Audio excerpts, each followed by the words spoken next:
Two guys either side of 50 with one dream to achieve middle-aged sporting glory. This is the Missing Links Golf Show.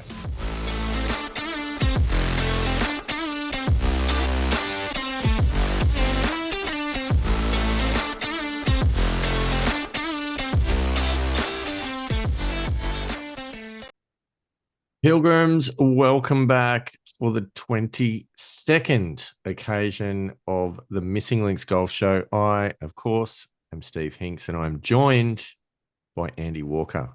Andy Walker, welcome back. G'day, Mr. Hinks. Pumped to be here this week. Really looking forward to this weekend. I'll be moseying on out to the Central West, out your way to the illustrious Macquarie Cup. 36-hole event, so I'm really looking forward to that. I feel like I've had a pretty good lead up to the event, so yeah, That's exciting. I'm feeling good. That's very exciting. That is one of the topics of discussion this evening for us to get into, which is a little bit of an update on the Macquarie Cup preparation for both of us. I feel we've taken slightly different paths, but we'll get to that all in due course. Andy Walker, something though that I do want to mention, and this Yes. is literally only just dawned on me whilst doing the introduction, but I think it's a very, very important point. And it is this, episode 22. It's the Richie Benaud episode. It Yes. most certainly is. Yes. In honor of the great man. Yes. I did think about that last night, actually, when I was thinking about episode 22. Yes. Yes. Good.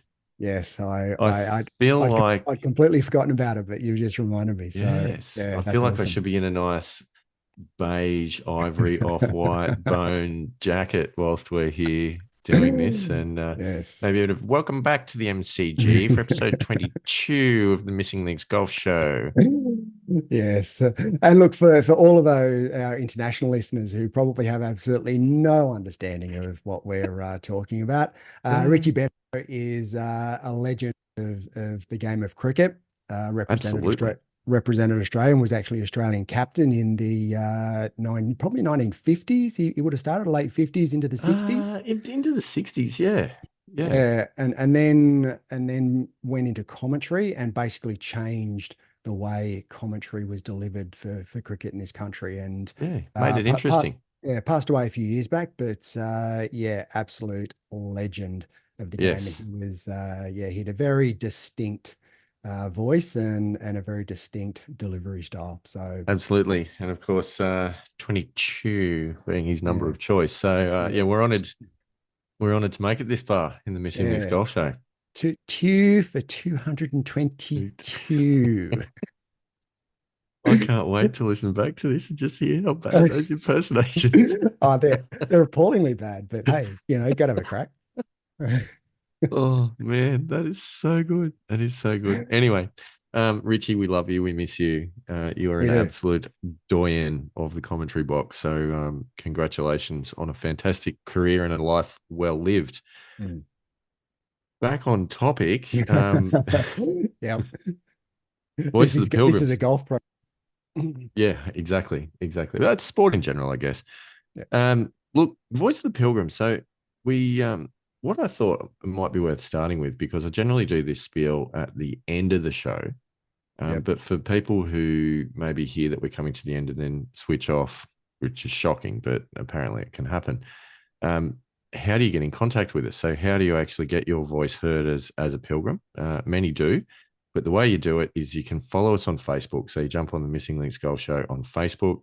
You can talk to us via Twitter or X, TML Golf Show on X. You can find us on Instagram. We are called something along the lines of Missing Links Golf or the Missing Links Golf Show or something like that on Instagram. I can't remember off the top of my head. The Missing Links Golf, it is. Yeah, there you go. I mean, I'm sure if you searched it, we'd come up. You'll see the logo. You'll find us. Also, a really easy way of doing it is just a direct email. So the missinglinksgolfshow@gmail.com is a good way of getting in contact if you have a question or if you have some feedback. So for those pilgrims who have sent through some stuff, and there's some crackers this week, Andy Walker, I think you're thoroughly going to enjoy. We'll get into them. So the first one is from a very good friend of the show, Alex from New South Wales. Shout out to you, Alex. Excellent man. He says this. Andy says his green reading has and quotation marks gone through the roof due to aim point. However, his number of putts hasn't improved, nor have his scores. I feel like Mm. that's somewhat targeted at you, Andy Walker. Yeah. Yeah. Well, I mean, let's just wait until, we go through what I did this week on the golf course. Spoiler alert. Sounds promising. Mm. Anyway, there you go. It's them's fighting words, Alex from New South Wales. Thanks for throwing that one out there. I always like a good barb at Andy Walker in the feedback from our pilgrims. The next one is from a very good friend of the show. He's back again this week. Is that Repeat. Mike? Not It's Mike, not Mikey. Mikey from Shropshire. It's Mikey from Shropshire. You might remember Mikey sent some feedback through last episode, and we were having a Yeah. discussion as to whether or not it was Mikey or Mickey. Yep. Funnily enough, I was listening to this morning, having a bit of a giggle about that. Clearly, Mikey was as well, because he says this. He says, "Thanks for getting my name right, boys." Yeah. He goes on to say that to make it easy to remember, in fact, it's probably in a bit of an accent as well because he's from Shropshire, which I'm not going to attempt to do after our impersonation of Richie Benaud. He You says, what? yeah, that's totally not Shropshire. Far out. Somewhere in East London, I think. Anyway, Maybe. he says to make it easy to remember, it's Mikey like likey, not Mm. Mickey rhymes with licky. Oh. Now I reckon he's had to explain this a few times to come up with something like Yeah. Yeah. Yeah. I um, have to say that that's a interesting way of explaining it. it is. It is. Good on you, Mikey like likey, not Mickey like Not Mickey. Mickey Licky. Yeah. Wow. Interesting. I know. I know.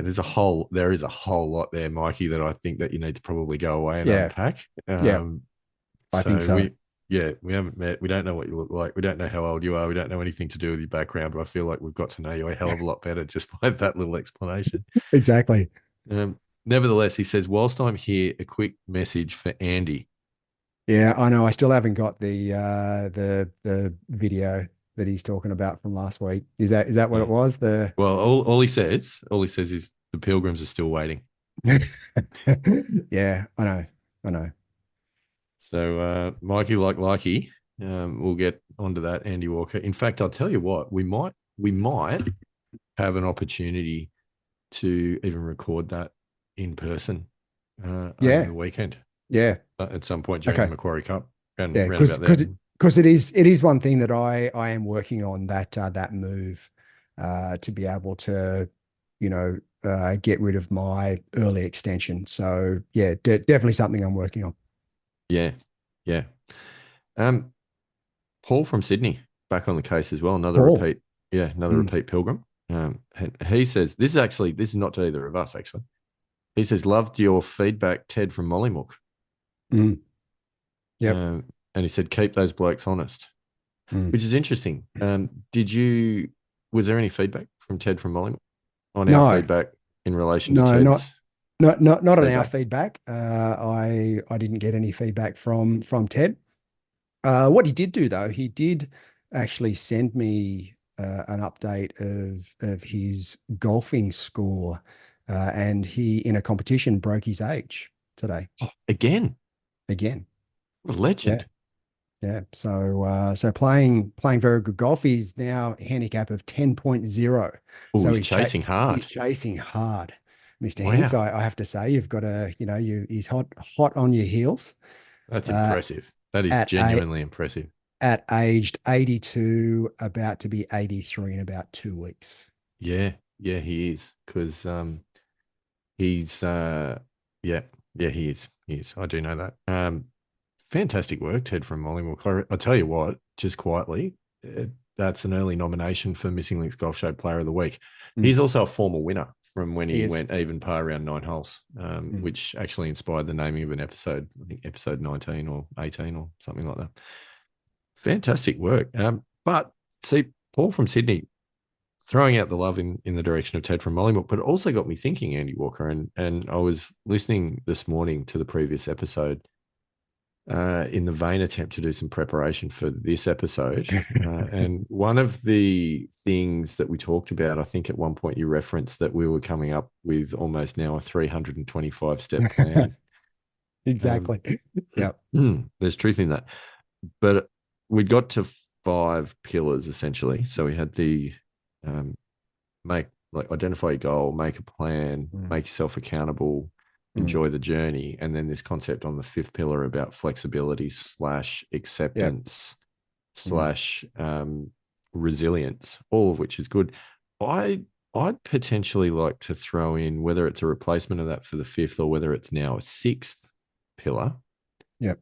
is make it fun Mm, because I think yeah. that's a good motivator. And I think with this, with what we're trying to do, and also probably many things that you're trying to do, make it fun. That sometimes helps the motivation to get out there on the hard days and actually go and do it because you're going to have a good time. Don't make it a chore. Don't make it boring. Don't make it work. Make it fun. Mm. Well, it's fairly closely aligned with, I think, pillar four of enjoying the journey. I remember that was one of the Oh, it, pillars that don't be outcome or not just outcome focused. Enjoy the journey along the way. So I feel as though that's pretty closely related to pillar four. I think it's on a similar vein, but maybe the pillar four of the enjoying the journey, that's like not not missing the little moments because you're so focused on the big goal. I think what I'm Mm, talking about with making it fun though is really trying to have an essence of, like say you're working on your putting, maybe try and work on your putting in a way which is a little bit more game based and challenge mm, based that you can have a good time doing it whilst you're learning a skill rather than just standing there mm. grinding out for ages on the practice putting green and punishing yourself. Yeah, Um, so interesting. I was listening to another golf podcast this morning, and the interviewee was talking about he puts together golf practice plans, not Josh Nichols, but another guy who puts together practice plans, and he was talking about gamifying your yeah, practice. So that's one of the things I've heard that a few times now. In that, not just going out and I think is the block practice. yeah, You yeah, just yeah, sort of hitting ball after ball after ball. yeah, yeah, It's yeah. actually gamifying a little bit and trying to put pressure on yourself so that it and look, you'll never simulate competition play, but getting as close to it as what you can and adding a little bit of pressure to those shots. Adam Young talks a lot about that in Oh, does he? practice manual. Yeah, right. Absolutely, because he's a big proponent of looking at block practice. So block practice, doing the same thing over and over again. Like say, grab a 7-iron, and you're going to hit 50 balls, and Mm, and that's important when you're trying to groove in a say a swing change or a technical element that you need to get the reps under. Um, but once that's happened, if you're actually looking at say tournament preparation or something like that, then you might look to random practice, which is what you're talking about, where say for short game, instead of hitting 10 chips from the same spot and trying to get them right, you're actually scattering the balls all around the green with different lies and different, different slopes and different distances and some of those sorts of things. Because then every shot, not only are you playing the shot, but you've got to actually engage the creative part of the brain that's going to figure out how the ball's going to react. yep. So there's that element, and then there is the other one that Adam Young talks about, which is differential practice, which is specifically trying to do different things. Like it might be, say, hitting different parts of the club face, or hitting a slice, hitting a hook, moving the ball left, moving the ball right, moving the ball up, moving the ball down, and which is sort of that's looking at specific skill building So that's sort as of well. like the Tiger Woods nine windows It's approach. exactly that. Yes. Yeah, right. Yep, yep. Yep. Yep. So that's building specific sort of club head control skills or ball flight skills or, Mm. some of those things, which is, I'm told, I can't do it, but I'm told that if you get to that point, then that would help you address errors during a round, for example, because you'd Yep. have that skill to be able to manipulate. Mm. Well, not Plus, not you've got only more that, shots. You got more yeah, shots. not only that, when you're playing now, I was fortunate in that when I moved from Mollymook up to Sydney, I joined New South Wales Golf Club and played a lot of golf at New South. And you need to learn to hit different golf shots at New South Yeah. Wales because it's just, yeah. the different playing conditions that you have at New South. What they're chalk and cheese from one day to the next. Even morning to afternoon can be completely different. So yeah, really helps to have a lot of shots in your bag at a place like that. Oh, without a doubt. I feel like I've got two. I've kind of got two shots, and that I'm pretty consistently able to play good shots and bad shots. I thought you were going to say left shots and right shots there for a There's that minute, too. but Maybe I can branch out to three. Yeah, yeah. yeah, come on, come on. So anyway, that's just a bit silly, but it's unfortunately kind of accurate. Um, have you got any voice of the pilgrims that you wanted to share, Andy Walker? Is there anything that came I through? I did. I actually got a direct bit of feedback Ooh, from a pilgrim who's been on the show. Actually, oh, oh, our good mate Scotty Fisher. Scotty, Uh, what a yes, champion. sent through a text, and he said he'd just listened to episode 19 when I Mm. was talking about what I was trying to do with my swing and how I was approaching it. And he says that he thinks that I'm trying for too much on my Ooh, on my backswing. And he goes on to say, and I'm going to quote more specifically, at your slash our age, trying for a full shoulder turn is a mistake because it's really difficult to maintain correct angles and sequences when you're trying to do that. So he's just saying I'm an old bloke. And so I, but I hang on, Scotty, hang on. He says at your slash our age. yeah, I mean, firstly, you're older than Scotty and I anyway, that's so true. that's That's that's true. that's an issue. I'm going to leave that alone for a moment. Yeah. But is he saying that there comes a point in your playing life where the full shoulder turn now works against you, that you It should just accept a it's smaller more turn? it's more around flexibility and Yeah. mobility. And if you don't have the flexibility and mobility to make a full shoulder turn, trying to make a full shoulder turn is counterproductive, is effectively what he's saying. He's been quite direct with you. Um, and this is interesting because in the messages that I've had with Scotty when I've sent in some swing videos for some feedback, and I've kind of been saying, oh, like I'm trying to, complete the backswing and really Mm. get to a good position at the top. And gently, Scotty's been saying to me, oh, how far back you get the club doesn't really matter. Probably wouldn't focus too much on that. It's more Yeah. about effective weight transition on the downswing. Mm. Maybe focus your energy onto that. Yeah. It's like quite gentle, but I feel like giving us a similar message, Andy Walker. Yeah, look, I've known Scotty obviously a lot longer than what you have, and we've been very good mates for a long time. So he's been pretty direct and just saying you're an old bloke, Yeah, just stop it. yeah, yeah. So is he suggesting that your backswing should get to around about hip height and that's about it? Like, is that what he's saying?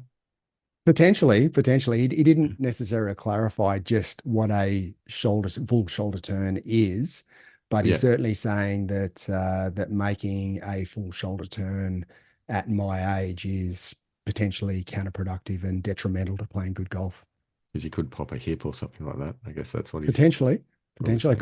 could dislocate a shoulder or Yeah. do an ACL or a pec. Oh man, this is taking a turn. Oh, Didn't Scotty, expect that's that, did you? gold. Yeah, No, I didn't. I didn't. That's absolutely gold. I mean, yeah. I think he's probably right. He knows more about the swing than we do. So Yep. Yep. Look, I did actually come back to him and say, look, I do, for my age, I do feel pretty good. I've kept myself in reasonable shape. I'm still relatively fit. I do stretching every night, so I still feel as though I've got a bit of mobility there. I won't say word for word what his response was, but sort of, the old sort of saying, tell him he's dreaming is sort of around the on the mark as to what that response was. So yeah, it we was got to get interesting. Scotty back on the show. We really do. So good. Yeah, So good. yeah, Um, quite direct. no, it is, it is, and we'd expect nothing less. Yeah. We like Well, that with there's all of our pilgrims, but certainly those that have been on the show. There's nothing like a bit of good old honest feedback. Yeah, yeah, yeah. I guess that's possibly true. Um, we don't all respond to it as well as others, but that's fine. Um, I've got a couple of other things though that's come through. I don't know if this necessarily qualifies as a voice of the pilgrim, but I am going to slide it into this segment nevertheless. And that is that it would appear that the Facebook page called My Golf Spy now is a friend of the show, Mm, because less than 24 hours after we released our last episode, where we had a bit of a discussion about Wyndham Clark and his caddy and their conduct on the greens, and in particular, with his caddy that pulls a wedge out of the bag and actually shapes up as if he's going to hit a putt behind the ball to really demonstrate to Wyndham how he's got to line up. This was picked up by my golf spy, yep. and actually came out as an article on their Facebook page. So I think I'm not a big believer in coincidences, Andy Walker. Um, so I'm gonna give a big shout out here, right here and now, to my golf spy, living up to their name, just spying on our show for some content. But it's fine, guys. It's absolutely fine. If you want any kind of content or anything like that, just reach out to us. Connect with us on Facebook. It's obviously where you guys like to hang out. Just drop us a line. We're more than happy to provide you with a little bit of content if you're out there looking for it. Yeah, absolutely. 100%. Mm. But anyway, that was controversial. And the other one is actually, I don't know if this classifies as Voice of the Pilgrims because it's from me. Well, One of, you are a pilgrim. I would like to think so. Yeah. I'm on the, And you've got a voice. So I most certainly do. Quite like using it as well, if anyone's noticed. So one of my observations, all right, this is interesting. Things change over time. And when we started this quest, we were talking about going on or attempting to enter and compete in the New South Wales Senior Amateur Championships, one event per year. That was kind of the target. mm, Listening to recent episodes, the conversations drifted to Australia wide senior events. So I feel like the goal's grown. yep. But here's something that I've noticed has started to come up in the conversation. And I was listening to it today. I was in the car and I went, well, that's interesting.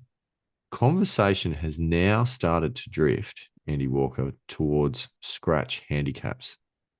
Yes. Yes.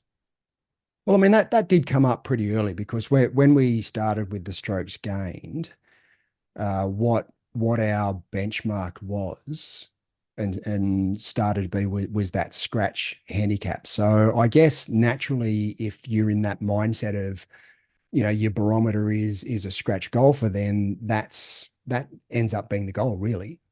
Look, Well, it, it it ends up being does. one goal. Yeah, it's a goal. I'm not against it. Okay.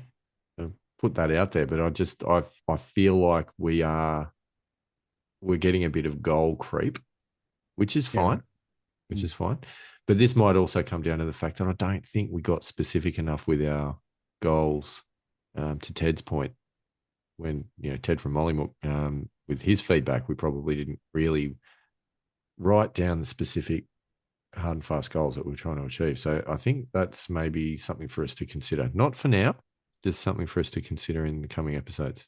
So here's a question then. Did we actually write down any of the goals or did we just talk about them? We just talked about them. That could be a problem. It is. But in our defense, we did not at that point have our patented 324 step plan for success at that stage. So how were we That to know? needs to be written down. How were we to know? Actually, we do need to package that up and make that available to the pilgrims because I think there's some good stuff in there. Um, that's a much bigger topic. But anyhow, I think that's interesting. Like that might be something that we need to sit down and talk about over the weekend, whilst you're out here for the Macquarie Cup.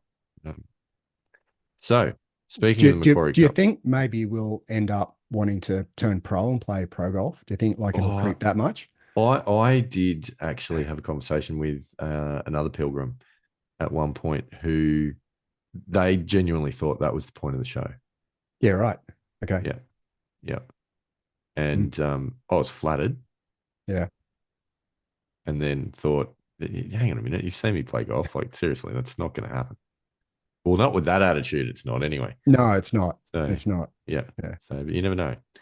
Yeah. So, some people have thought that actually our quest is, and I'm sure if one person said it to me, other people have thought it. So, some people have thought that our quest is legitimately about joining the like literally the seniors pro tour, not just playing some No, senior amateur championships. So, no, who, it's maybe, it maybe. yeah, no, it's definitely the goal is definitely the senior amateur tournament. So there is a senior amateur tour, not just New South Wales, but also Australia. An So order of yeah, merit, I think you call it, Andy there Walker. is an order of merit, and as we have spoken about, David McCollum is has made the Australian senior amateur team. Mm, So that's certainly something. While it's I haven't written that down in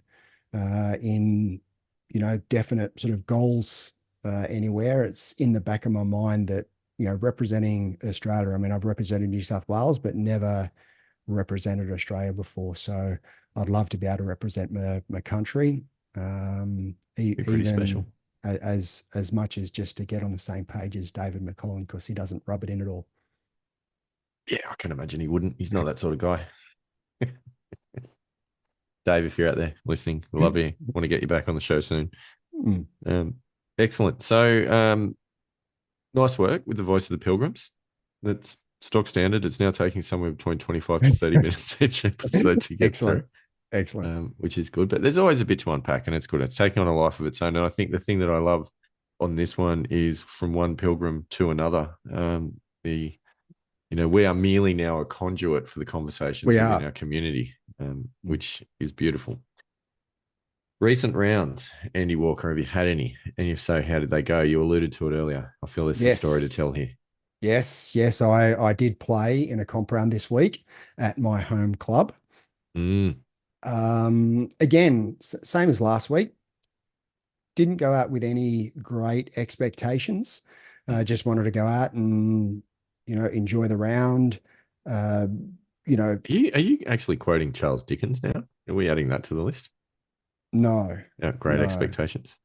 no, no. And look, I have to say I'm not a big reader, and certainly not of Charles Dickens. So I wouldn't be quoting Charles Dickens. I think at school, yeah, I was lucky to have read anything, to be honest with you. So yeah, The and scorecard, maybe. scorecard. I The did read rules a of couple. golf. I did read a couple of golf books Yeah, when I was at school, but that was pretty much about it. very So good. Anyway, so I no, digress. I just like to add things to your quotable quotes list. So I thought yeah, you were thank you. bringing in a bit of Charles Dickens. Anyway, that's fine.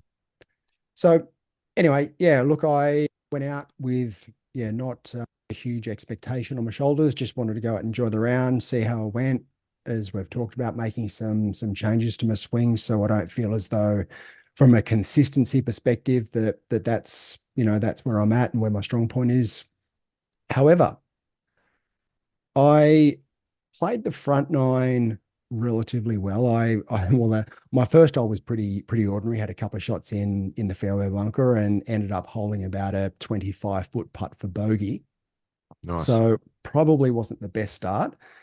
But then made a couple of birdies on 4 and 5, which Mm. got me to 1 under. Made a bogey at 7, birdie at 8, turned at 1 under. Oh, hang on a minute. This is exciting. Yeah. All right. So made the turn at 1 under, Before you go, birdie. before you Yep. go on. Okay. No, 1 under at the turn. yep. What I want from here on, we don't have to go through shot by shot gory detail, but I want Mm. hole by hole score so that we can track Yeah. this on the way in. So 10. Okay. Hole 10, Yeah. birdie, So we're now 2 under. 2 under. Hole 11, bogey, Oh, damn. One one under. under. 12, birdie, I'm on. two Back to under. two. Hole 13, which is my bogey hole. Yeah. So 13 is the duck Yes. hook into the water Yeah. special. Yeah. Yeah. Yeah. Yeah. Yeah. Tell me about the tee shot. So my, well, I decided to Pitching wedge. hit a 4 iron off the tee as what I've Yeah. normally done and hit it into the fairway bunker. Okay. Then fairway hit a 6 iron to right of the green, probably 10 meters right of the green. Was a little bit lucky it didn't go in the hazard, but because there is a sort of hazard down Mm. the right hand side of the fairway as well. Um, Pitched to probably about a meter and a half and hit the putt exactly where I wanted to, just didn't turn, and I two putted for bogey. So, Back to one look, under. back to one under. Hole 14, Mm. bogey. Oh, no, we're back to even. Yep. 15, par. Good. 16, par. Oh, we can do this. We can bring this in on even par. You got 2 holes to play, Andy Walker. Finish strong. 17, bogey. No. All right, we need birdie to finish. 18, bogey. Oh, no. Can't believe it. So look, I So was close. I was two under after 12. Oh, you were even with 2 to play. Yeah, and I did bogey 4 of the last 6. But in saying that, look, it's been quite a while since I've been under par. Well, about 12 months ago, I did get to one under par in a comp round. Mm. It's But been a that deep into the round, been that's a good. very, very, very long time since Yeah. I've been two under par. Like we're talking 25 plus years since I've been two under par. So look, I'm looking at it from a positive aspect in that I need to learn how to get under par again and how to stay there. Right. Yeah. And at the moment, my game's just not, and look, it was uncomfortable. I'm not going to lie. It was uncomfortable standing on the 13th tee going, wow, I'm two under. You know, So it, yeah, this is interesting. Did it get in the head a little bit? Like were I, you I don't, I don't feel it did. I feel as though my swing did break down a little bit and the old early extension. fatigue or mental, do you think? No, no, it was the early extension. It was just going back to old habits. I mean, they, yeah, you always fall back to obviously to your habits when you're under that sort of pressure. And I just haven't put the reps in with these swing changes to be able to get to two under par and keep going and make that 3, 4 under par. I'm pretty, look, given I know that I'm still capable of getting under par and more than just one under par early in my round, Mm, getting to two under par on the 12th or mm. after 12 gives me a lot of confidence that I've still got a pretty strong ability to be able to shoot subpar for 18 holes. So I've just got to learn how to do that again. And as I said, it's not a being a five marker and being that long since I've been that far under par. It's as I said, I wasn't comfortable. I did feel as though I dealt with it reasonably well. There were times where I stood over a couple of shots and just went, oh, I'm under par still, or I'm even par as I was sort of 15 Yeah, yeah, yeah. onwards. Yeah. But, I managed to then sort of snap out of that mindset by the time I actually started swinging. And I felt as though my mindset was actually in a good place. I just don't feel as though my swing is strong enough to be able to deal with that level of pressure at this point in time. So, but I'm really positive about where my game's heading. That is impressive. Um, yeah, super impressive. I think it's heartbreaking Mm. that with 2 to play being even, that you didn't wrap up an even par round. But like you Yeah, say, so much to take from it. I look, I don't So look at many it. positives. I don't look at it like that. I don't see it as heartbreaking. Yeah, I'm a bit disappointed, but I'm focused on the positive of it, and given that I was able to get under par and not only get under par, then go further under par and get to two that deep into my round, I just see that as a massive positive. And that's what I'm seeing that as the improvement and getting some, you know, getting some miles under the legs when it comes to competition golf. And I think that's what we're talking about that might have Yeah, even yeah, been yeah, yeah. last week in that I just Yeah, haven't played a lot of competition golf. for sure. And competition golf is just a very different It's beast different. to social golf. So look, yeah, I had five birdies throughout my round. I putted really, really well. I hold. Well, this was the Oh, point that I was going to ask because obviously yeah. Alex's feedback earlier is number of putts hasn't improved, nor have Mm. your scores. I would argue 2 overs probably an improvement. Yeah, so 28 putts I had in the round. It's so from a strokes gained perspective, plus 3.1 strokes gained in the round for from a scratch handicapper For putting. for putting. Yep, Yeah, that's yep. pretty good. So I'm pretty happy with that. I do feel as though I had a three putt on the 11th. That was the bogey on 11 after birdieing 10 to get a two under. Back to two. Yeah. I then three putted 11 to go back to one, and then I birdied 12, which is a par three. I hold probably about I don't know, maybe a 18-foot putt across the green to get back to two. That's impressive. But your three putt was from what, 3, 4 feet? I actually it was more my first putt that was pretty ordinary. I just wrapped it, maybe about 8 feet past the hole, Mm. and I actually hit a reasonably good putt second putt. It's just that it broke more than what I thought it was. So on 13, I said I had a putt of about 1.5 meters, so about the same length, or maybe a little bit less. The one on 13, which didn't break. Well, the one on the 11th, it did break. So they were sort of the two shortish putts that I missed, but everything else like almost went dead center. Like I feel as though I putted quite well. Feel it would be remiss of me not to pick up on this, but the two putts that you missed, one broke, one didn't break. This to me, Andy Walker points to green reading and aim point. No, see, well, you could draw those comparisons, but then you're looking at two specific examples. Well, I yeah, think I think you've got to look at the whole round and how aim point helped me throughout the whole round, rather than just picking two things. It's like our conversation around focusing on your bad shots and not bringing the good stuff in with it, and looking at it from a holistic perspective. it's not about being sensible. I'm just trying to take things out of context to prove a point on behalf of pilgrims. That's all. Yes. Yep. Yep. They And know. and look, you know, point taken, but I'll ignore it. that's that's per usual. Oh, I'd be disappointed with anything less, Yeah. Andy Walker. I really would. Um, Yeah. any other So takeouts from that round?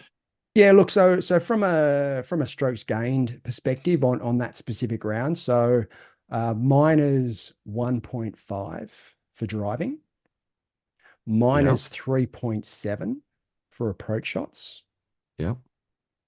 +1 for short game, and plus 3.1 for putting. So that's sort of the breakdown of the different areas of my game. So approach play definitely is an area that I need to work on. And that's just, I think, the swing changes that I'm still in the middle of and making.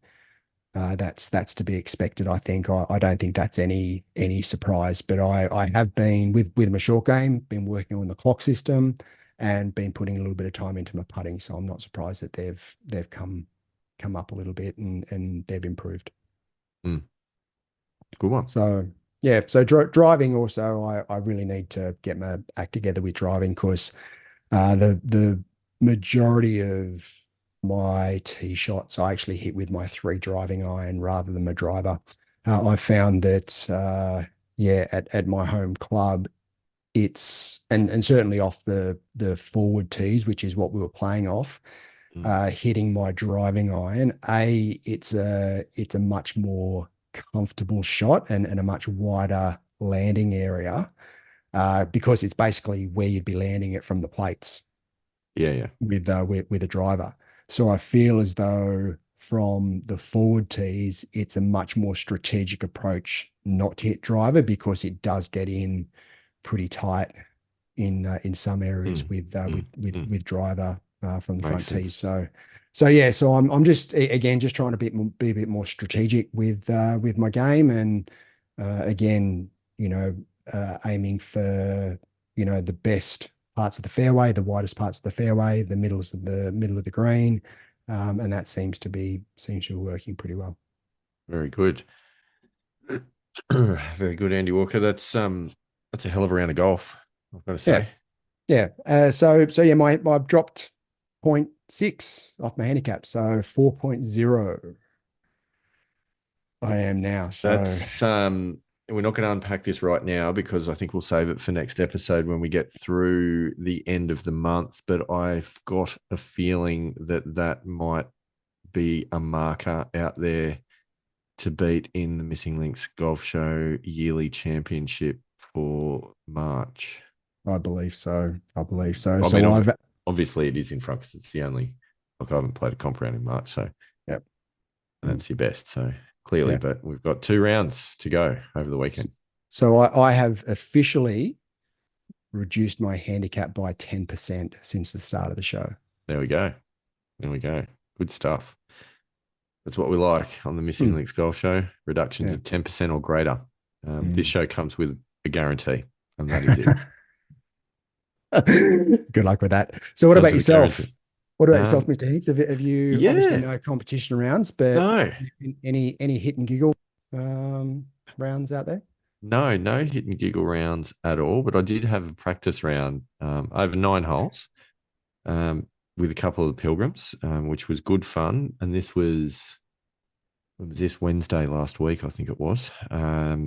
So we got out there for a bit of a tune-up nine after work, which was good. Race around and had a bit of a hit. Look, interesting round. I felt like I putted really well, um, and I felt like off the tee I wasn't.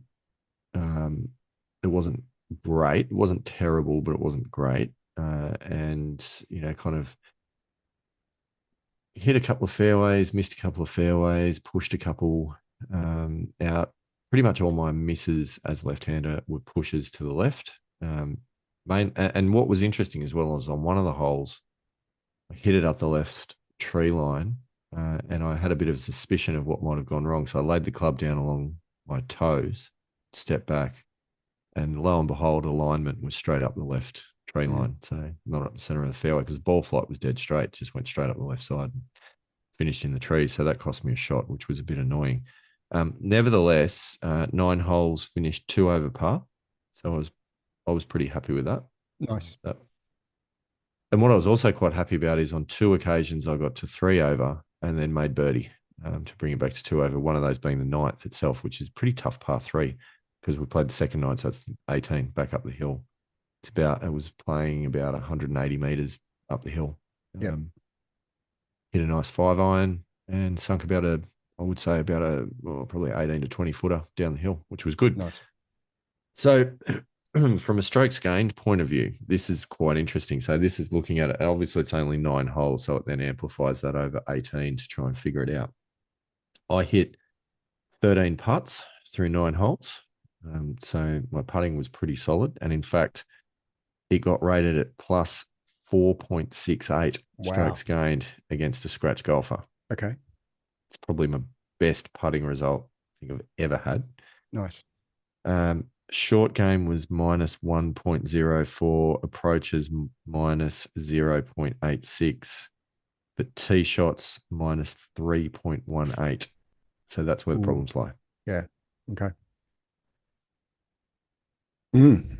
So how are you feeling then coming into the Macquarie Cup? Are you feeling a bit underdone, or you're feeling as though you've tapered quite well? Like what's the general feel?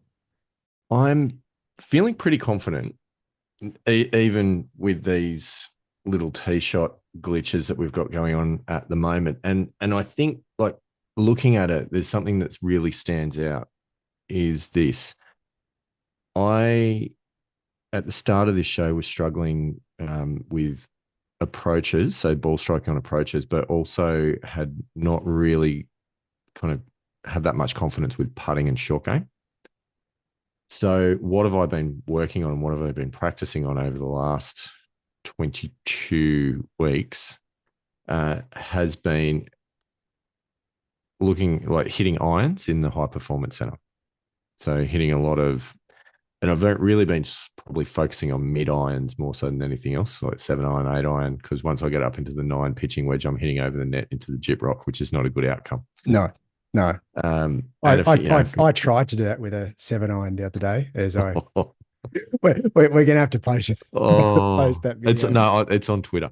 It's Oh, on is it? X. Oh, I'll did put you? it on Oh, X. good one. As a Good one. matter of fact, I should have mentioned this. Sorry, we're digressing massively. I should have mentioned this to Mikey because the Pilgrims might be waiting, but Mikey, get on X, and it's not the instructional video that you're hoping for, but far No. out, it is absolute gold. Mm. Andy Walker playing a bunker shot with a 7 iron, I think it was, and just lobbing it over the net. It was some of your best. Anyway, massive digression. The point that I was going to make is that I think I'm seeing the results of what I've been working on. Okay, which is, That's a surprise, isn't oh, isn't it though? it? I've been working on my irons, my short game, and putting. And Not they've improved. not And on my driving. I've been ignoring the driver. Why have I been ignoring the driver? Because I haven't had anywhere that I can hit a driver because I don't have a driving range that I can hit a driver on. Um, and I've tried to hit driver into the net, which I can do, but I don't know. It's not giving me the same feels. In I don't know. It's hard to explain. Maybe I don't Yeah. feel like I can put a full swing on it. I don't have the confidence indoors to do that. And therefore it's not kind of replicating what it's like out on the course. Whereas the other clubs, it absolutely does. And I have spent quite a lot of time in the short game area practicing, just wedges around the green and putting, and that's definitely made a difference. And that mental switch with the putting has absolutely made a difference, which is the not caring about the result, just focusing on trying to hit the putt that I want to hit. Since I've done that, that's made a remarkable difference to putting. So how am I feeling about the weekend? I think all in all, to shoot 2 over par for 9 holes when I wasn't driving the ball well, that actually makes me feel pretty good. And I have been playing pretty solid for a little while now, so I am feeling relatively confident. Um, we're kind of digressing into the next segment, which is preparation for the Macquarie Cup, Yeah. which we may as well go there. Yep. And look, on that, I think I didn't really get any golf in over the weekend just gone, which was a little bit disappointing. I would have liked to have, if not got a round in, at least probably got a bit more practice in. But there was other things that was going on, daughter's music camp and various things. So, it's difficult, obviously, to get golf in when you need to, and other things get in the way. We know that that's a central theme of the show. But what I've really worked on, yes, is the taper, and I feel like I've nailed the taper. Um, there's a lot to work on pre-tournament, and part of that obviously is you guys, your whole family coming to stay with us for the Macquarie Yes. Cup over the weekend. This afternoon, I got home from work and I had to test out the spa Of because course. it was important just to make sure that that was fully functional for the walkers visit. So I'm happy to report that it's working well, and I'm feeling really relaxed as a result. Excellent. Excellent. So because I know the kids are going to jump in the pool at some stage over the weekend. So did you test that out as well? No, I haven't tested the pool. I've got to do a little bit of a clean on the pool. I'll probably do that on Friday morning after I mow the lawns. So yeah, I feel like that's some quality tournament prep. I'm not sure what Dave McClelland would make of that, but that's kind of where I'm at. Oh, look, if I reckon that if you had a glass of red in your hand, that David McCollum would approve of pretty much any activity if you had a glass of red. So yeah, Yeah, I think he'd be not okay with not not yet, not yet. We'll leave that for the weekend, I think. it. Mm. But anyway, it's. I think it's exciting, like it, and I look like there's a couple of things with this. Like I look at this and I go, the result of this one doesn't really matter. Like this is about building some tournament reps, and for me at least, sort of the first crack at a decent level tournament. So it'll be a learning curve, and I'm expecting it to be really, really good fun, really interesting. some, variety of emotions, no doubt, will play out over 36 holes, and hopefully I manage that as well as possible and get a decent result. So that's my hope. I could go out there and just shoot two really good rounds. That's possible. I could go out there and shoot two really bad rounds, and I need to be able to accept that whatever happens. Yeah, and look, I agree with that. It's going to be interesting because, I mean, look, you have played in a couple of Varden events previously when we've gone away for the Missing Links Masters, when we've gone to Duntry. Yes. Those were the Hahn Open at Duntry. We've had a couple of goes at that, so it's not like you're completely foreign to playing in this sort Oh of no, event. true, true, true, true. Absolutely. And I mean, being in Australia, we play competition golf at our respective clubs on, as much as we can. Whenever we're playing rounds, we're playing comp golf. So it's not, it's probably not the same as someone that's only ever played with their mates and then they're going and playing a tournament. But I think the difference for this one for me is that, like, this has got handicap cut off that you got to be single digit minimum Yeah, to play in this yeah. tournament. So I go in, and that in some ways that kind of helps because I go in as, I'll be one of the highest handicappers at a 9. So that really brings the expectation levels down. Mm. Yeah, and look, Um, the other part of that is in these sorts of events, they're played off the plates and they're yes, played with championship pin positions, yeah, and it's and set up in a rough, and yeah, it's set up for tournament play, yeah, yeah, and yeah. that's very different. Even the midweek or weekend club competition, unless you go to club championships or something similar, it's going to be very different to what you would experience. A, very different with social events and Mm. social play, but B, even just regular club competitions. It's sort of, yeah, that next level that is going to be, really, look, I love playing in those sorts of events. So yeah, I'm really looking forward to it. Likewise, I think it's really exciting. I'm thoroughly looking forward to it, and I feel like it is legitimately that first step into that, into that direction that we have had on this show. So I think it's Mm. it's really good. It's Mm. good. And look, I think your mindset as well in that, while I know you want to play well, this is the first step in the journey. It's the first step in the pilgrimage. It's irrelevant in the longer term what you shoot this weekend. Oh, absolutely. Yeah, it's getting those reps under your belt. It's getting Yeah, the miles in the legs, and that's exactly what I said with my round earlier in the week. Is getting miles in the legs, shooting under par and being under par and understanding how that feels again. That's gold. Like you can't replace that yeah, yeah, yeah, uh, yeah, in any, whether it be practice or social play. You've got to get there and get into that heat of the comp and get under the pressure to be able to understand how you're going to react to it. And even though I did plenty of it 25 years ago, I still need to relearn how to do it.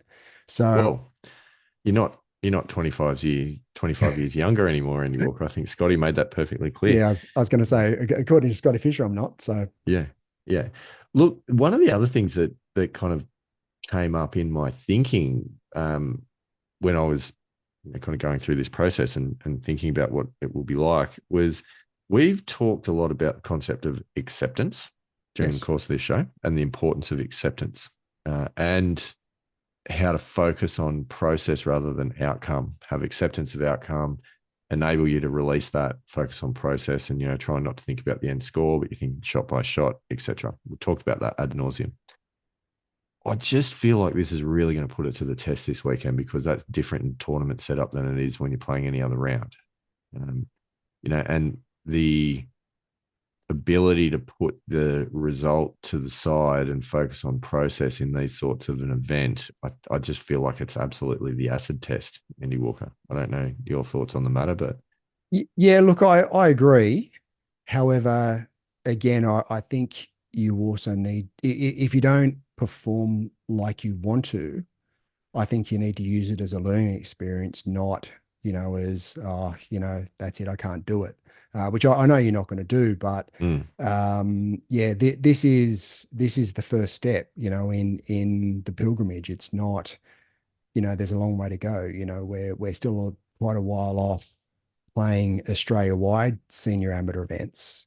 Mm, And we've got to and that's what Dave McCollum talked about. He talked about, keeping that contact and little by little taking the opportunities to play and practice and get ready so that by the time, well, I'm going to get to 55, obviously a little bit sooner than what you are, but by hope the so. time, we get there, we're ready to go when we're ready to compete because we've got those the miles in the legs, we've got the competition, uh, we're prepared under competition conditions to be able to deal with that pressure. So this is the first step.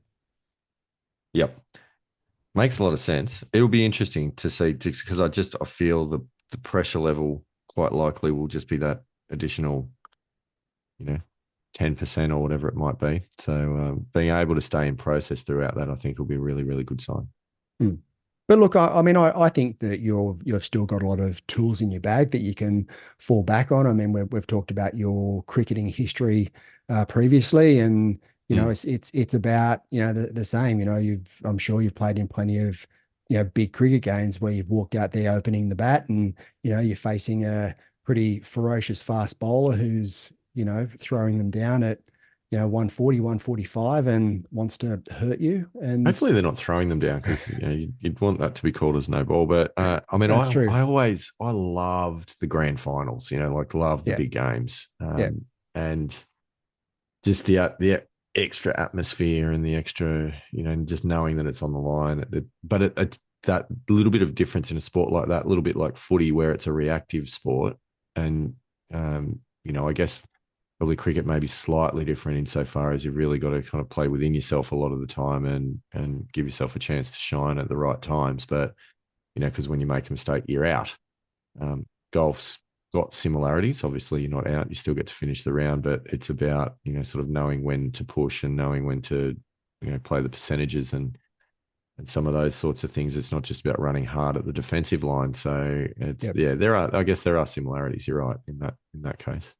Yeah, look, and at the end of the day, I mean, in cricket, you've got a guy, bowling at 140, 145 clicks. I mean, in golf, the ball's still, so surely that must be a lot easier than Yeah, I know. I opening the know. bat. I know, wouldn't you think, right? But the difference is, I hit many, many boundaries in my cricketing career from nowhere near the center of the bat. Over slips from the edge. Yeah, yeah, Yeah. between them perhaps. And I just don't think that you can do that in golf. Yeah. Yeah, if you hit the hosel, it's Yeah, probably not going to be a green in regulation. and I feel like that's potentially the the trade off there. That the ball might be still, but you just definitely got to hit it with the middle of the bat. Yeah, yeah, fair point. Fair point. Yeah, yeah. So anyway, enough about me, Andy Walker. How are you preparing for the event? Look, well, obviously, the last couple of weeks, I've made an effort to play in competition rounds because as we've covered, I don't feel I've got a lot of miles under the in the legs when it comes to competition play. So yeah, a couple of weeks ago, I wasn't able to play in a comp, but I think I've made up for that with the last couple of weeks, and it's probably better because given I've played last week and I've played this week leading into the Macquarie Cup, I feel as Mm, though that's probably ended up being a better outcome than if I had have played a couple of weeks back last week and then missed this week. So I sort of yeah, feel as though that's worked to my advantage a little bit, even though at the time I didn't necessarily think so, yeah. which is good. The other thing is that I've been pretty good with going out into the high performance center in between work and just hitting some balls in the net and just trying to get a little bit of groove into my swing and I feel good about what's going on there. Had a couple of really good short game and putting sessions. So yeah, I just feel as though everything's in a good spot for where I am now. Obviously, there's still a lot of improvement to be made. And I think certainly where I'm going to be at the end of the year, given where the velocity of my golf game is Oh, we haven't right heard that in now. a while. That's so good. Do you like So that? good. Yeah. So Um, good. yeah, so I just feel as though I'm in a good spot for where I am right now. And I'm pretty comfortable. Again, I'm gonna, as I have done this week and last week, I'm gonna go out without too many expectations. If I shoot 85, I shoot 85. That's Look, what can you do? fine. Yeah. I've got to practice acceptance. That's one of the big sort of keys I think we've identified with our Yeah. game. So obviously I feel good at the moment, but as with golf, anything can happen. So that's just the way it is. That's the game. Yeah. No, that all makes complete sense. And I think, yeah, the acceptance point, that's going to be a challenge. And that's, I think, part of the whole process, staying focused on process, letting the results take care of themselves, Mm. accepting them for what they are.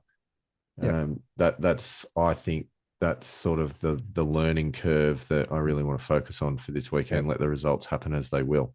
Yeah. The Um, only thing I will mention, and I really do need to mention this because it's a bit of a in the back of my mind, there's a little I little bug, little thing that's going on, and that's my driver and fairway, in that I have lost confidence in being able mm, to be consistent with hitting, and it's been a long time since I've been consistent with my driver and fairway. I think I mentioned the vast majority of my tee shots were with my driving iron this week, and I've been able to do that with my home club because we've been playing from the forward tees. going forward, you won't have that luxury I this won't have weekend. that luxury with the Macquarie Cup, so there's a little bit of apprehension there.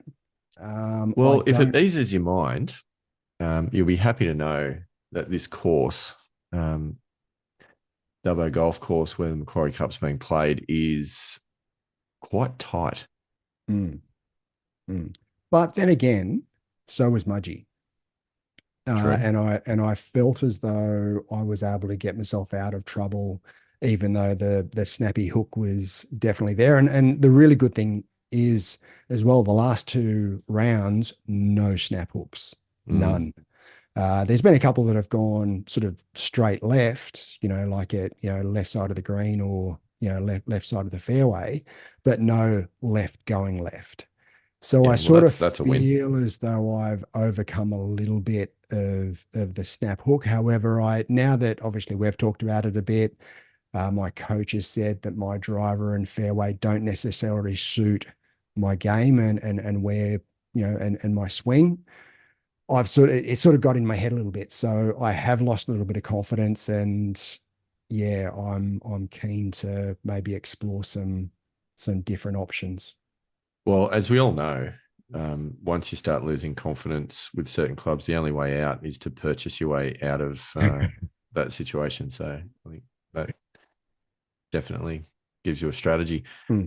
Andy Walker, I've done a little bit of research on the event itself on the Macquarie Oh Cup yeah.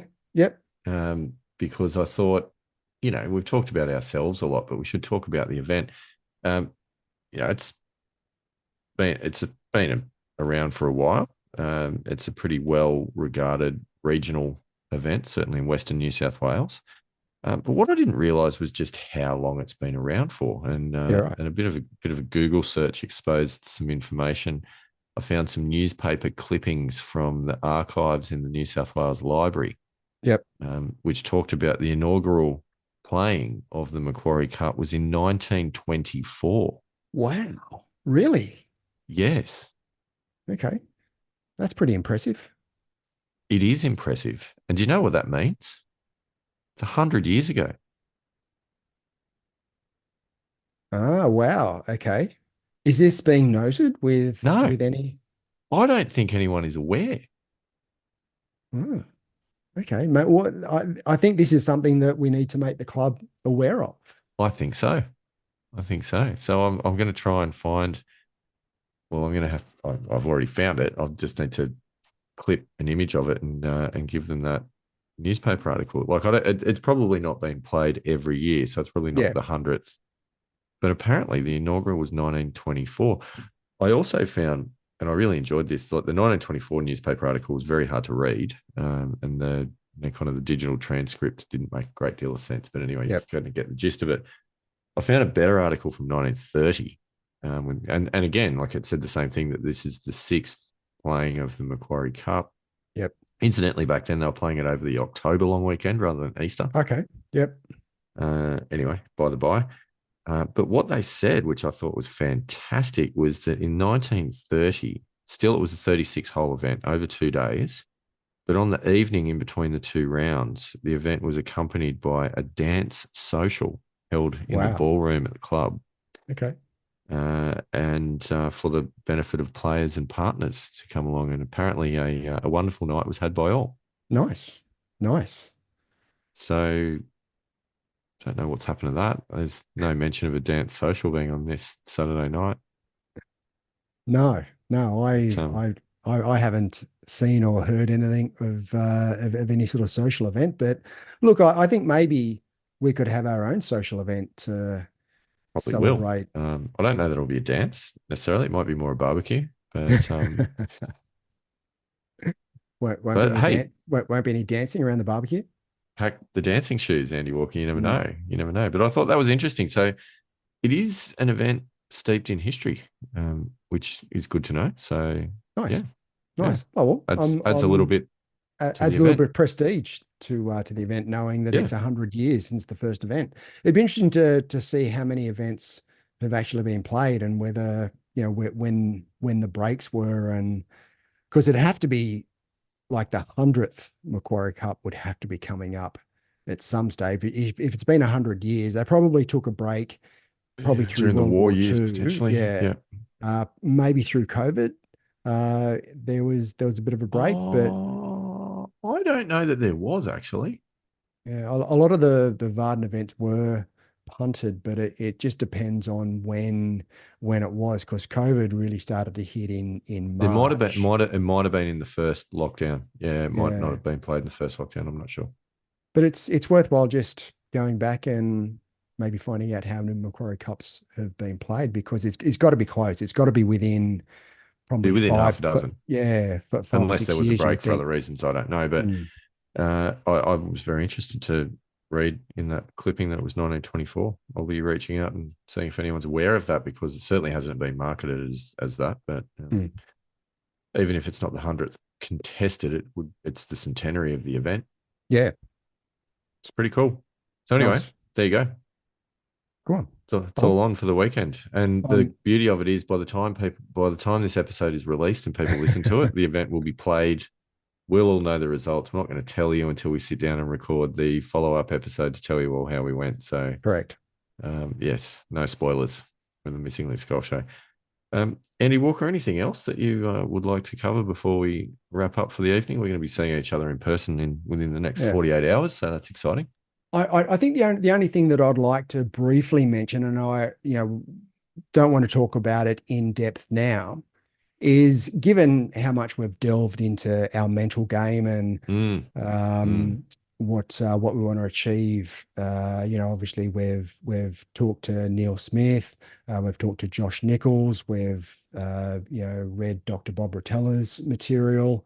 So I'm sort of on again part of the pilgrimage, looking at mental game and how I can improve mental games and the different approaches that people have, and the different systems and blueprints that are out there. Anyway, I've again listening to a couple of other golf podcasts. I have come across a mental golf system called the mental golf type, and a guy by the name of John Weir mm. has come up with it, and it's actually really interesting. He sort of breaks it down, and that you have a unique mental golf type, and the way he explains it. Well, you certainly do. Yeah, that is true. Well, I think we covered that with Neil. That he Yes. was quite impressed with the amount of thoughts that I had going in my head throughout the Yeah. swing. Yeah. It's good. So the way John Weir breaks it down is that you've got four different categories, and in the four categories, there's basically two options, right? Mm-hmm. So there's the categories are extrovert, introvert. Mm-hmm. Okay, so I'm an introvert, a Mm. natural introvert. There's sensing, and intuition. So I'm sensing. There's thinking, feeling. I'm thinking, surprisingly. Even though you're a hugger, find that interesting. Yeah. And then judging and perceiving, which Oh, definitely judging. yeah, I'm definitely judging. So my mental golf type is ISTJ, and there's a Yeah. specific approach. So the way John Weir explains it is that so obviously everyone, well, vast majority of people have two hands, right? Yes. And most people are dominant with one hand. Obviously, I'm right-handed, Yes. so I'm dominant with my right hand. My son writes left-handed. Okay, so if I tried to sign my name left-handed, I'd just be all over the shop, right? Whereas if my son tried to write his name right-handed, he'd be all over the shop. So um, so what he's talking about is that the mental golf type is similar in that you've got a predisposition to certain traits. Mm. So we'll take the first one, extrovert, introvert. So he talks about Tiger Woods being an introvert, and Mm. Tiger Woods is very within himself. Okay, very well known that during the peak of his powers, he didn't talk to his playing partners. If you were paired with Tiger Woods, be prepared to talk to yourself a lot because he just did not talk to you. He said hello on the first tee, and that was it. He didn't talk to you for the rest of the round. He was so within himself. Mm. Whereas someone like Phil Mickelson is, he's very extroverted, so he'll talk to people. He'll get the crowd involved. He's quite social in his approach. Mm. Right, so that's sort of that's sort of the first one. So it's understanding where you are with those four types, and there are traits, and there's a system that he's come up with to be able to tap into what naturally is your strength Mm. in these four categories. So I've only just started with a program. You can actually go through and find your mental golf type free of charge, and then to get into the program. And there's 16 different mental golf types, Right. and then you can purchase the program, and you get one of the 16 golf types, that whichever one you fit into, you get the training program specifically for that mental golf type. So I've only just started it. I've only watched the first couple of videos, but I'm finding it quite interesting. So obviously I've gone through the extrovert introvert part, so I sort of have an understanding of that. Next one is the sensing intuition. Well, I'm Mm. obviously sensing, so the videos will be very much tailored to the sensing part. So yeah, so again, It's exciting. prob- probably a bit too early to talk about it in any great detail, but it's again part of the pilgrimage of going down this path of just trying to get a little bit better and just find a couple of keys, or a couple more keys that will help me in my mental golf approach. Well, I certainly look forward to hearing more about that in future episodes to see how it pans out. But I think it sounds very interesting. So Mm. Yeah, yeah, no, looking it forward sort to it. of it piqued my interest as I was listening to it Mm. in a couple of other podcasts, and John Weir's been on there. There's a few Yeah, I've different heard I've podcasts. heard He's him I've heard him talk about it on other yeah, shows. Yeah, I think it's got I think it's got a lot to offer. So yeah, and anything I think that is a bit more specific and suited to individuals rather than just generic information mm, is definitely a good thing. yeah. I agree. I agree. So yeah, no, I'm looking forward to that, and really keen to jump into it and understand a lot more about it. And yeah, I'll definitely be talking a bit more about it in the coming weeks and maybe months. Very good. Very good. I think Andy Walker, the only thing in front of us now is this tournament this weekend. Yes. Thoroughly looking forward to it. Looking forward to seeing you and the family for the weekend. It'll be a lot of fun. Yeah. Hopefully, we play some good golf. If Yeah. not, at least the weather forecast looks great. Oh, So, weather forecast looks fantastic. that is a win. Central West over Easter is a great place to be. So, I think that's probably about all we've got time for this week. I'm not sure exactly how long we've gone because we had a little teeny tiny technical hiccup in the middle of the episode there We did. that meant that we've lost our count up, and I think we're a bit over the hour mark now. It's probably a good place to wrap up. We've already been through how to get in contact with us, but if you've forgotten, Missing Links Golf Show on Facebook, the Missing Links Golf Show on Insta, TML Golf Show on X, or drop us an email at missinglinksgolfshow@gmail.com. You'll notice a common theme in all those things. They pretty much all say the Missing Links Golf Show. There's your clue. Andy Walker, it's been a lot of fun. Thank you once again. Episode 22. 22. And I'll see you in a couple of days. Yeah. Rock out, pilgrims.